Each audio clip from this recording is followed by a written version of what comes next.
Good morning students. आप सब कैसे हो?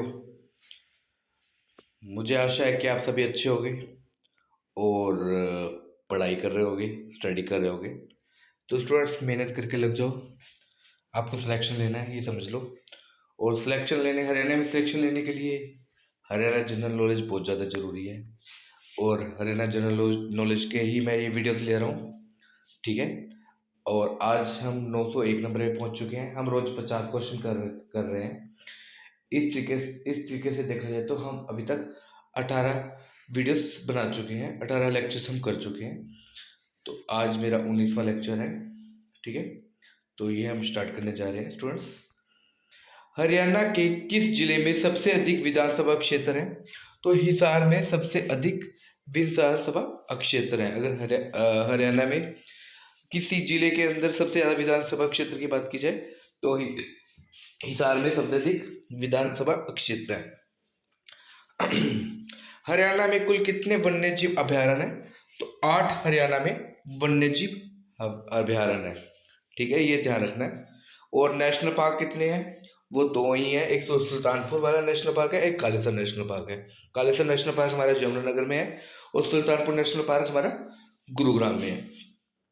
अभिज्ञान Shakuntalam talks about which pilgrimage. Pilgrimage का मतलब होता है धर्म यात्रा, जो होता है ना आपका धार्मिक स्थान वगैरह। तो उन्होंने बात की थी धुंधु तीर्थ के बारे में। अभिज्ञान शकुंतलम में किस पिलग्रिमेज के बारे में बात की गई है? धुंधु तीर्थ के बारे में बात की गई है अभिज्ञान शकुंतलम में। अभिज्ञान शकुंतलम किसकी है? कालिदास की है। मिताथल कहाँ पर है? भिवानी में। तो शाम कहाँ पर है? भिवानी में। मिताथल कहाँ पे है? भिवानी में। रानिया कहाँ पर है? सिरसा में। लोहारू कहाँ पर है? भिवानी में। तो ये कुछ इंपॉर्टेंट प्लेस हैं जो हमें याद रखने चाहिए, जो बहुत इंपॉर्टेंट है। जैसे तोशाम हो गया, भिवानी में। लोहारू भिवानी में है, ठीक है। अच्छा, फरुख नगर गुरुग्राम में है, इस तरीके से। जाखल कहाँ पे है? आपका फतेहाबाद में है। मिताथल कहाँ पे है? भिवानी में है। राखीगढ़ी कहाँ पे है? हिसार में है। बनावली कहाँ पर है? फतेहाबाद में है। कुणाल कहाँ पर है? फतेहाबाद में है। तो ये कुछ इंपॉर्टेंट है जो आपको याद रहना चाहिए। रव तुलाराम का जन्म कहाँ पे हुआ था? रेवाड़ी में हुआ था रव तुलाराम का। और रव तुलाराम का मेन जो नाम आता है वो 1857 की क्रांति से जुड़ा हुआ नाम है। और रव तुलाराम का जन्म जो हुआ रेवाड़ी में हुआ था। 906 नंबर पे पहली विधानसभा का गठन कब हुआ था? क्योंकि हरियाणा बना कब का था? 1966 में बना था। तो हरियाणा में पहली विधानसभा का गठन भी 1966 में हुआ था। चंडीगढ़ के वास्तुकार ली कॉर्बूजियर हैं। ये जान रहे हैं कि लॉ कॉर्बूजियर हैं जो चंडीगढ़ के वास्तुकार हैं, आर्किटेक्ट कह सकते हैं आप, लॉ कॉर्बूजियर।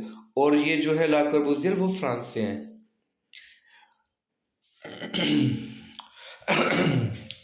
अच्छा, चंडीगढ़ में एक रॉक गार्डन है, रॉक गार्डन किसने बनवाया था?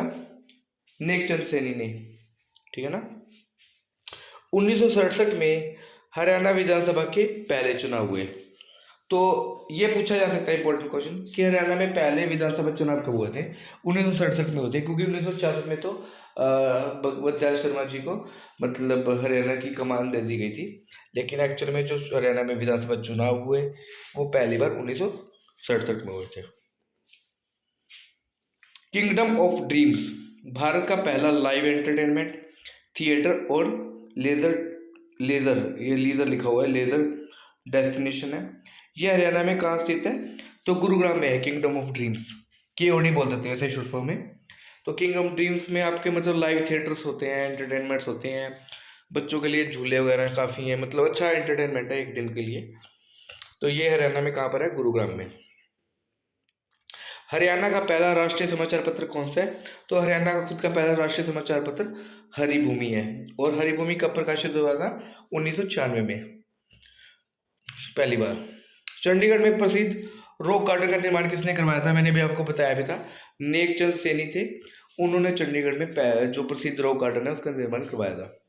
हरियाणा के किस जिले में शौरी बाजार एशिया की सबसे बड़ी थोक कपड़ा मंडी के रूप में जाना जाता है? तो ये शौरी बाजार स्टूडेंट्स है रोहतक में, ठीक है। स्टूडेंट्स मैं आपको जितने भी क्वेश्चन करवा रहा हूँ ना, ये एक्यूरेट है, बिल्कुल ठीक है, इनमें कहीं भी आपकी कोई भी गलती नहीं है। जबकि अगर आप कहीं बुक्स वगैरह देखोगे, कहीं नोट्स वगैरह देखोगे, तो हो सकता है कि वहाँ पे कुछ कुछ आपको गलतियाँ मिल जाए और आप वही कर लेते हो, ठीक है, जो कि HSSC नहीं मानता। लेकिन मैंने आपको जितने भी क्वेश्चंस करवा रहा हूँ, जो भी करवा रहा हूँ, उनमें 100% एक्यूरेसी के साथ मैं ये करवा रहा हूँ। तो इन वीडियोस को आप देखिए, आपके कहीं भी गलती होने के चांसेस नहीं होंगे। करोहा पीक हरियाणा की मोरनी हिल्स की सबसे ऊंचा पॉइंट है और इसकी ऊंचाई कितनी, 1514 मीटर है। 1514 मीटर करोह करोह चोटी मोरनी हिल्स की पहाड़ियों की सबसे ऊंची चोटी है। और ये मोरनी की पहाड़ियां है कहाँ पर स्टूडेंट्स, पंचकुला में है।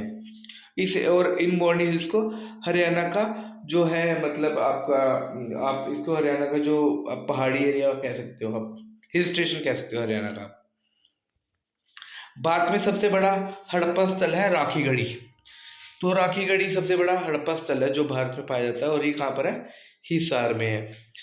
पंडित नेकीराम शर्मा द्वारा किस साप्ताहिक पत्रिका का शुभारंभ किया गया था, संदेश। तो ये ध्यान रखना स्टूडेंट, संदेश कई बार पूछा गया पेपरों में, पिछले पेपर्स में। तो संदेश जो साप्ताहिक पत्रिका था, इसका शुभारंभ पंडित नेकीराम शर्मा ने किया था। यमुना नदी हरियाणा की पूर्वी सीमा पर बहती है, ये ध्यान रखना, ये भी क्वेश्चन इंपॉर्टेंट है, कई बार पूछा जा चुका है कि यमुना नदी हरियाणा की कौन सी सीमा पर बहती है। तो यमुना नदी हरियाणा की पूर्वी सीमा पर बहती है। हरियाणा की 4 मुख्य भौगोलिक विशेषताएं हैं। तो जियोग्राफी के हिसाब से हरियाणा को 4 भागों में बांटा गया है, जियोग्राफी के हिसाब से, ठीक है। जबकि एग्रीकल्चर के हिसाब से हरियाणा को 2 भागों में बांटा गया है। Lala Lajpat Rai actively participated in which protest from Hisar. तो स्वदेशी आंदोलन जब चला था तो हिसार से किसने प्रोटेस्ट किया था, लाला लाजपत राय ने। तो लाला लाजपत राय की जो कर्म भूमि थी वो कौन सी थी, हिसार थी। दीवान ए हाली कविता किसने लिखी थी, ख्वाजा अल्ताफ हुसैन हाली। ख्वाजा अल्ताफ हुसैन हाली का जन्म कहाँ पर हुआ था, पानीपत में हुआ था। और दीवान ए हाली कविता किसने लिखी थी, दीवान ए हाली कविता लिखी थी ख्वाजा अल्ताफ हुसैन हाली ने। पंडित लक्ष्मीचंद पुरस्कार साहित्य से संबंधित है, क्योंकि पंडित लक्ष्मीचंद मतलब खुद ही साहित्य से जुड़े हुए थे, तो उनसे रिलेटेड जो पुरस्कार है वो भी साहित्य से संबंधित है। Hisar district is not drained by Yamuna river. तो स्टूडेंट्स, यमुना हमारे सिर्फ पूर्वी इलाकों में बहती है, जबकि हिसार हमारा कहाँ पे आता है, वेस्ट में आता है हरियाणा के, और वहाँ पर यमुना नहीं बहती, यमुना सिर्फ हमारे पूर्वी इलाकों में बहती है। Panipat, Sonipat, Karnal districts are drained by Yamuna river. ये बिल्कुल ठीक है, क्योंकि ये हमारे पूर्वी वाले एरिया हैं, तो यहीं से यमुना बहती है। तो पानीपत, सोनीपत, करनाल में मतलब यमुना नदी द्वारा सिंचाई होती है। भौगोलिक विभाजन में हरियाणा का सबसे बड़ा क्षेत्र यमुना घग्गर मैदान है। तो ये अगर भौगोलिक दृष्टि से देखा जाए तो हरियाणा का सबसे बड़ा जो मैदान है वो यमुना घग्गर मैदान है। मतलब यमुना नदी और घग्गर नदियों से जो निर्मित मैदान है, इनसे जो बने हुए मैदान है, इनके आसपास वाले मैदान है, वो सबसे बड़ा क्षेत्र है हरियाणा का। हरियाणा में दिसंबर जनवरी के महीने सबसे अधिक ठंडे होते हैं। तो दिसंबर जनवरी के महीने सबसे अधिक ठंडे होते हैं। और गर्म कौन से महीने सबसे रहते हैं हरियाणा में, मई और जून। सिरसा हरियाणा में कपास का सबसे बड़ा उत्पादक है। तो कपास सबसे ज्यादा कहाँ पे होती है हरियाणा में, कॉटन सबसे ज्यादा हरियाणा में कहाँ पर होती है, सिरसा।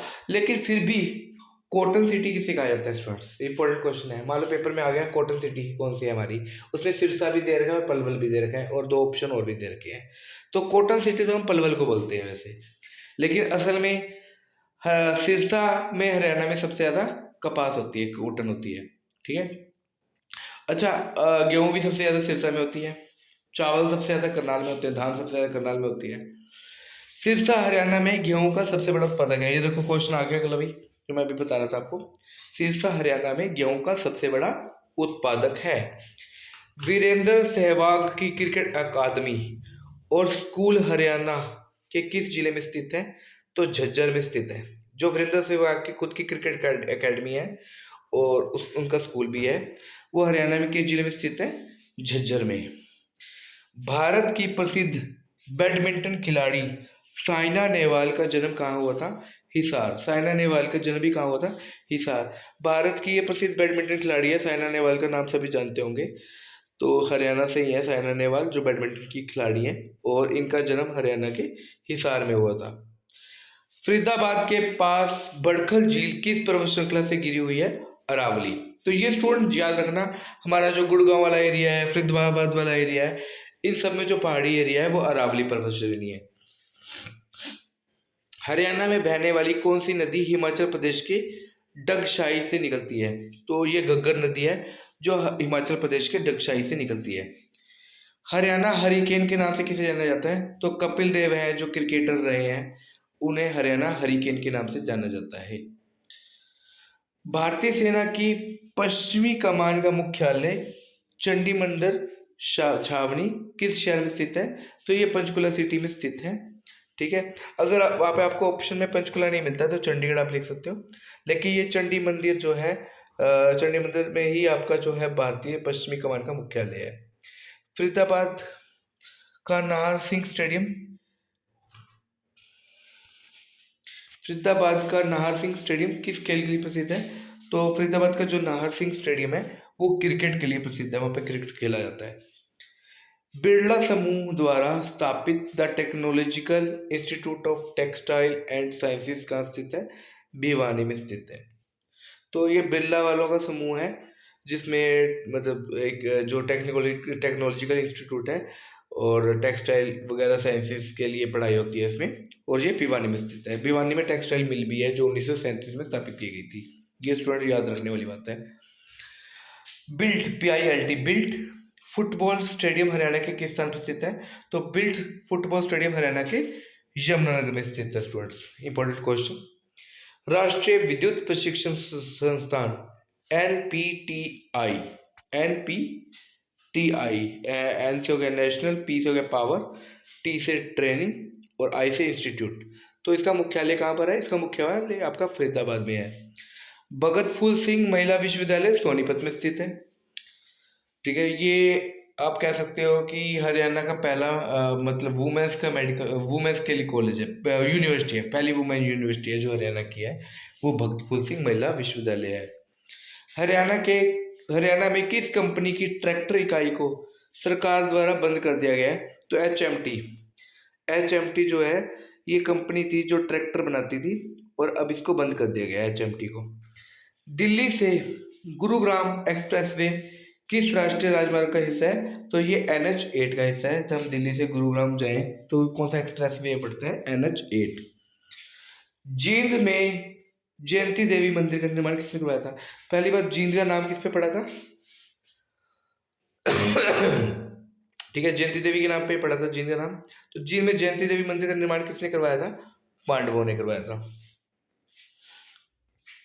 जैनपुरी है ना कुछ, जींद का नाम जैनपुरी।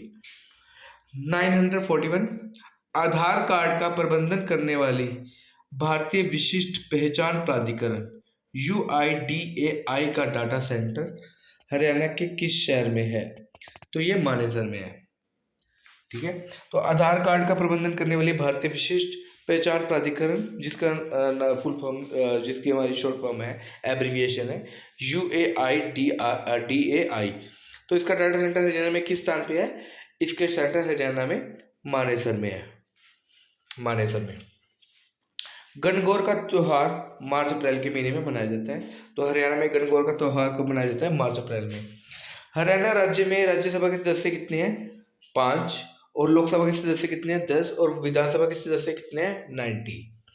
ऐतिहासिक काल में हरियाणा किस नदी के तट पर स्थित था? सरस्वती। तो ये इंपॉर्टेंट क्वेश्चन है स्टूडेंट्स कि ऐतिहासिक काल में हरियाणा किस नदी के तट पर स्थित था?